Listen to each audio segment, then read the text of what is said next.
Hello, I want to talk to you today about State Farm and the way they are responding to my claim that I filed in the first week of May 2012.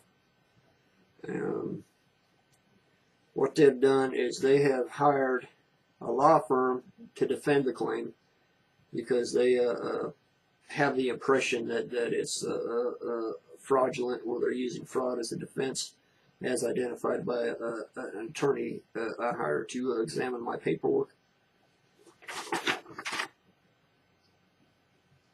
It's a letter from this attorney indicating that they're asking me to communicate with this law firm in regard to my claims. The claims have been unduly denied. They've hired a paper review company, and I just got the reports in December. The vehicle was examined in June, I believe, sometime in June, and again in July. I don't see any dates in this report. There's a bunch of dates with like email communications and things, but so it says June 18, June 20, June 28. There's several inconsistencies in these reports. This is the paper review company they use.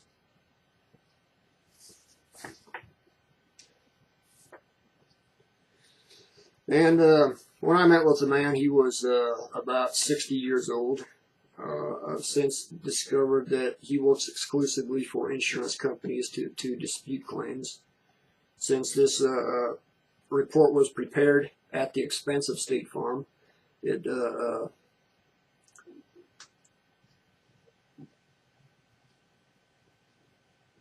information contained will benefit State Farm Insurance. And from what I've read through these reports, they are confidential. And the information contained in these reports basically states there was no forced entry, which there's enough smart thieves out there that can enter a vehicle without leaving any damage. I mean, I can go down to the auto parts store and buy a tool to open the door with. It's no big deal. But the person assigned to handle these claims refused to send anyone out to examine these vehicles within a week. Now, the only way I could get them to come out and examine these vehicles was to file a complaint with the State Department of Insurance, which I did. And once they received about 10 pages of text in regard to the damages I discovered, and these damages were not normal. They were all involved fluid contamination of some type of dirt or particulate matter that was very fine, small enough to pass through the filtration elements. And there was also concerns where the engine, transmission, power steering was all gummed up with some kind of goo. There was also some kind of contamination to the brake fluid, which prevented the safe operation of the brakes. Also damaged the seals inside the master cylinder, which was just put on that vehicle about 6 months before. And the entire system flushed out with new fluid. It was very expensive fluid. So what I've got to show you here is this says the wear metals and the fluids were within normal limits. The power steering fluid was flushed out 3 times about 5 days before it was inspected by State Farm. So they collected a sample of oil that was basically straight from the container. So the wear metals and any contaminants, normal contaminants, was almost zero. They did not do any type of test for particulate matter, only standard wear metals, which would not identify the compounds in question. I've got some reports here on about every fluid I sent in. The particulate matter was well beyond standards.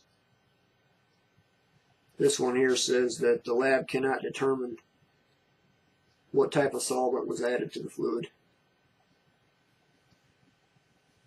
This says something about viscosity and flash point. And when I read the reports from this pay-per-view company, there is no reference at all about the flash point or the viscosity. You know, the wear metals did look okay, but the issue is not the wear metals. The issue is dirt contaminant and solvents added to the fluid.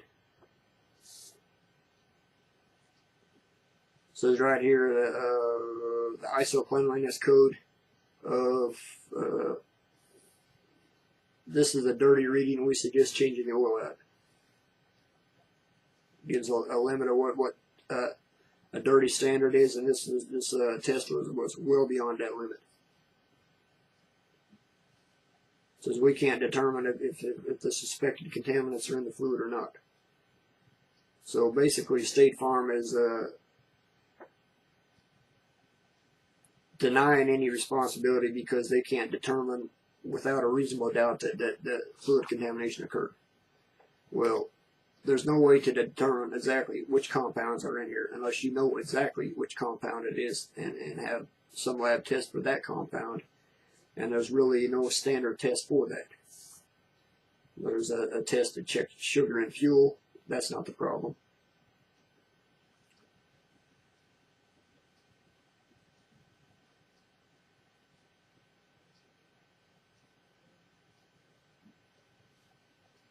Here's another report.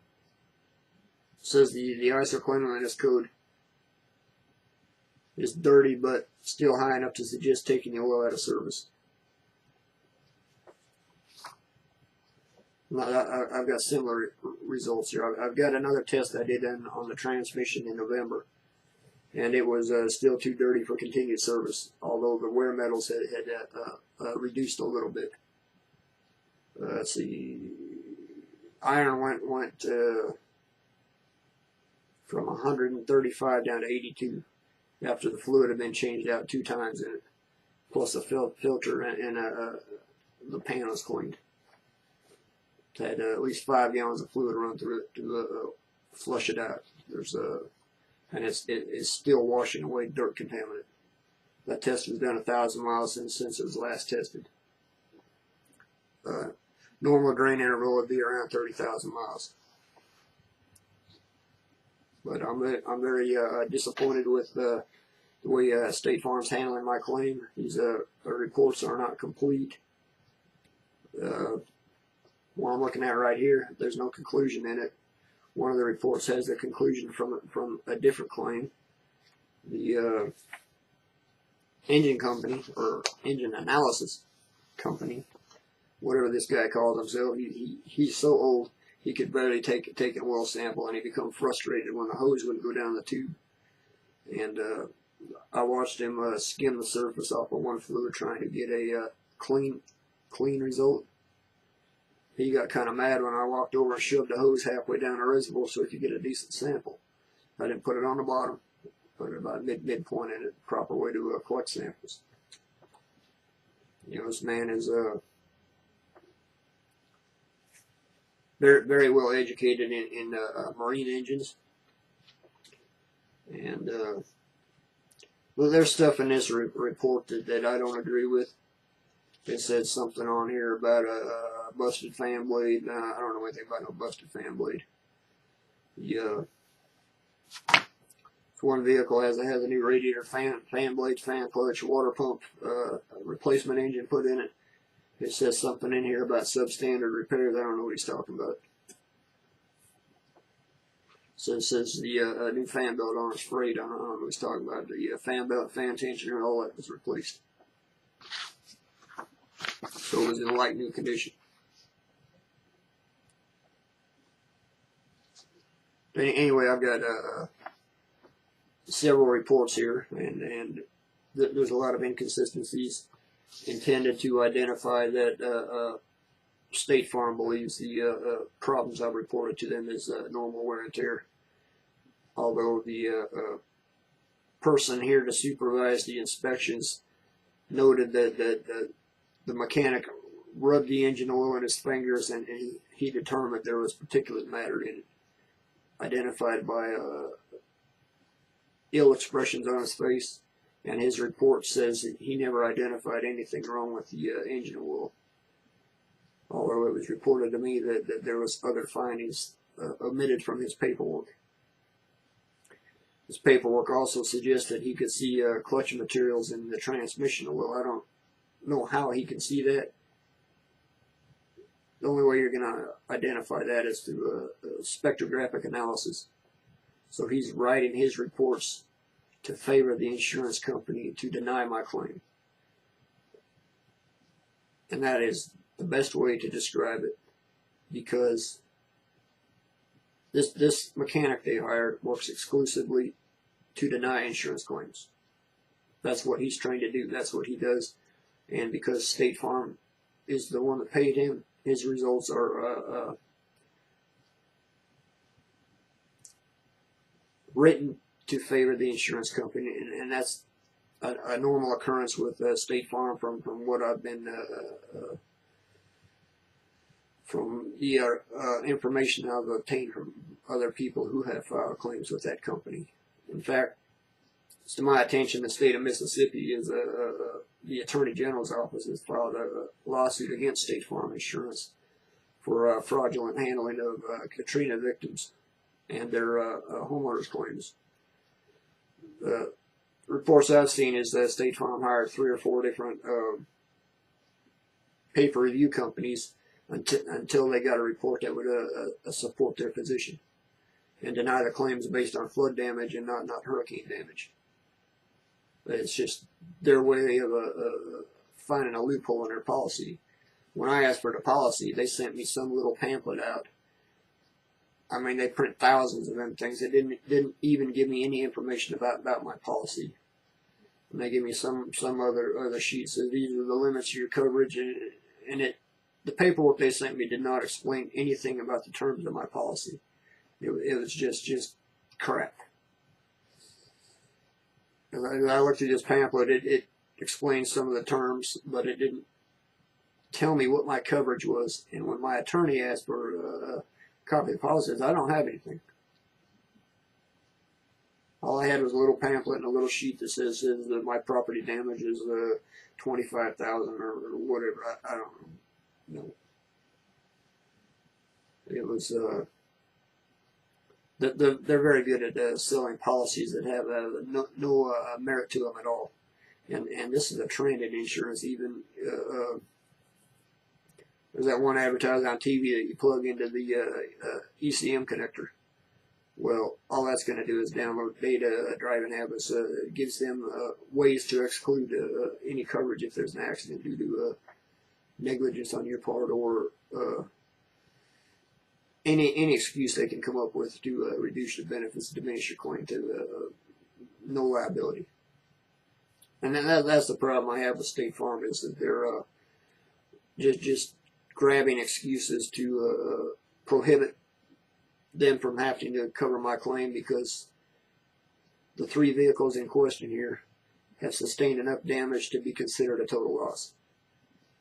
I was quoted $600 to replace the master cylinder on one vehicle and flush the lines. That's just one item. That doesn't cover the damage to the engine and transmission or the power steering. I'm expecting damages well beyond its insured value on all 3 vehicles. I was quoted $3,500 to put a used engine in this one car I drive daily, and it had no problems before this fluid contamination occurred. Now it's burning oil and don't have power to get out of its own way. But according to these reports, the engine sounds fine to him. All he did is ramped it up to a high idle, run it about 30 seconds, and shut it off. He didn't do a road test. And you try to go up a hill in that thing, you have to shift down 2 gears. And that's just the way it is.